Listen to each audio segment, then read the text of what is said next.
2024 के चुनाव में 400 पार का भारी भारी पलड़ा लेकर के जो जो गली गली घूम रहे थे, बनारस से प्रधानमंत्री हारते हारते रह गए, हारते हारते रह गए। जहां जो आदित्यनाथ जी यहाँ पर श्याम तिवारी जी, जिनका वोट लेते हैं, जिनके वोटों को लेकर आप मजबूत बनते हैं, जिनके वोटों की वजह से आपकी सीटें बढ़ जाती हैं, उनको एड्रेस करना तक घनश्याम तिवारी जी आज आप टीवी चैनल पर गवारा नहीं समझ रहे हैं। एक बार तो कम से कम मुझे बता दीजिए, एक बार तो कम से कम ये कह दीजिए कि हाँ, मुसलमानों का वोट जब हमें मिलता है तो हमारी पार्टी बढ़ जाती है। अब मिलता है तो कम से कम एक्सेप्ट तो कर लीजिए। आप तो उनको एड्रेस तक नहीं कर रहे हैं सर। आप ये कहना चाहती हैं कि अयोध्या में जब हम लोग जीते, भगवान राम का आशीर्वाद मिला, तो वो सिर्फ इसलिए मिला क्योंकि जो भारतीय जनता पार्टी कह रही है वो फॉर्मूला है। भारतीय जनता पार्टी के बाद एक आप टोकिए मत, देखिए ऐसे ऐसे हुज्जत में बहस नहीं होती। बोले।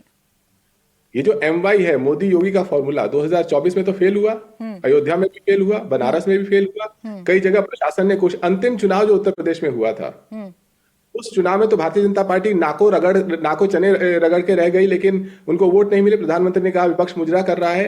ये धोखा है। आप तो कुछ सीटें पकड़कर बैठे, लेकिन मेरे पास तो उत्तर प्रदेश के सारे आंकड़े हैं, और आंकड़े मेरे ये बता रहे हैं मुझे कि 2017 में आपको मुसलमानों का 40% वोट मिला था, तो आपकी सीटें रह गई थी 47। 2022 में 79% मुसलमानों ने आपको वोट किया, तो बढ़कर हो गई आपकी सीटें 111।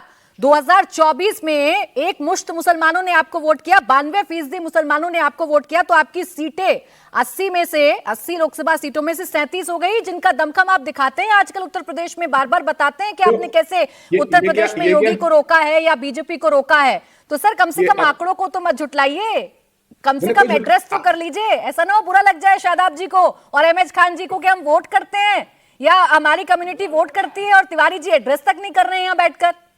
आपके दर्शक देख रहे हैं, उनके मैं विवेक पे छोड़ता हूँ। ये 1947 वाला भारत नहीं है जहां मुस्लिम लीग के साथ भारतीय जनता पार्टी की पुरानी पार्टियां यानी कि जनसंघ और हिंदू महासभा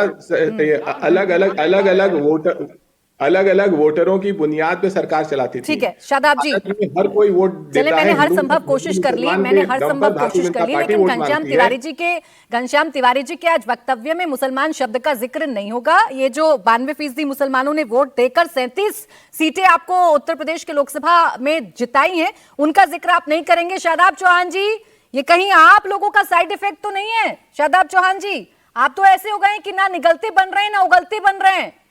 आप तो नुकसान बिहार में पहुंचा चुके, महाराष्ट्र में पहुंचा चुके, और अब चिंताएं उत्तर प्रदेश में बढ़ा रहे हैं।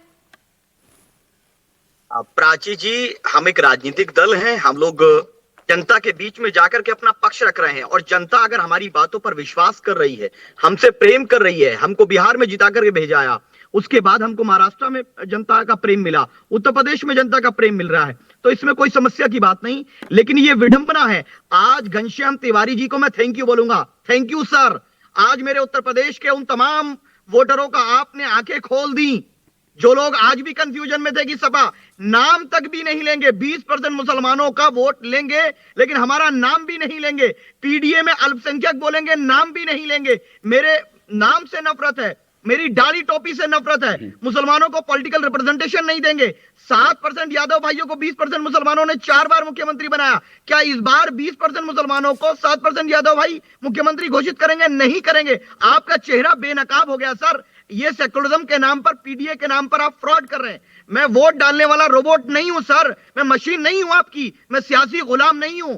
उत्तर प्रदेश का मुसलमान अपने राजनीतिक प्रतिनिधित्व के लिए बैरिस्टर ओवैसी साहब को अपना नेता स्वीकार कर चुका है, और आने वाले चुनाव में ये पता चल जाएगा। और मैं चुनौती के साथ कहता हूं, 2027 में मेरे समाज के बगैर आप 100 सीट ला करके दिखा दीजिए, 2032 में फिर चुनाव में वोट मांगना हमसे। आप ये आपका अहंकार ले डूबेगा, तेजस्वी जी का अहंकार बिहार में उनको ले डूबा,